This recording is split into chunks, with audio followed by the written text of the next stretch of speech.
WBJEE 2008 সালে আসা question, একটু ভালো কোশ্চেন। এরকম টাইপের কোশ্চেন আমরা আশা করি পরবর্তী WBJEE বা JEE মেন বা তোমাদের HS তোমাদের 11 এ আসতে পারে। কোশ্চেনটা বলছে এরকম একটা ইকুয়েশন দিয়ে দেওয়া হয়েছে, ঠিক আছে। এখানে বলেছে কণাটি যখন স্থির অবস্থায় আসবে, এই স্থির অবস্থায় আসবে মানে তখন বেগ 0। স্থির অবস্থায় আসা মানে বেগ 0। আর প্রাথমিকের কথা উল্লেখ করলে সেখানে টাইম, সময়, মানে সময়টা 0 হয়।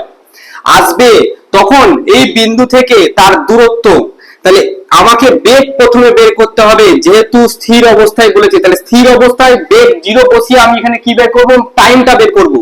3727t - t cube. এটা ডেরিভেটিভ করো, dx বাই dt, এটা আসলে আমাদের v বেরিয়েছে।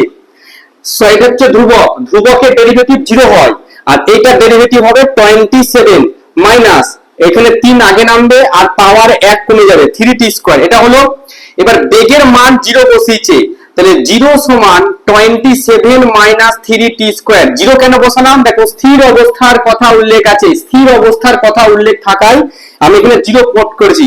তাহলে 3t² সমান 27, তাহলে t² সমান এই 3, এই 27 কেটে 9, তাহলে এখানে আসলো 9, t সমান আসলো 3।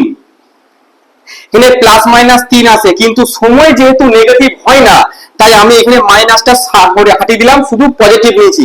এবার এই t ইকুয়াল টু 3 সময়ে 3 সেকেন্ডে ওর আমার সরণ চেয়েছে। দেখো স্থির অবস্থায় আসবে, যখন স্থির অবস্থায় আসবে তখন তার দূরত্ব, তাহলে স্থির অবস্থায় কখন আসবে, 3 সেকেন্ডে, তাহলে 3 সেকেন্ডে সে কতটা দূরত্ব গেছে, তাহলে সেক্ষেত্রে এটা x সমান 37 প্লাস 27 ইন্টু এই 3, ঠিক আছে, মাইনাস 3 এর কিউব। এটা কাটাকুটি করবে, আসবে মোটামুটি 91 মিটার মতো এটার অ্যান্সার আসবে, ঠিক আছে।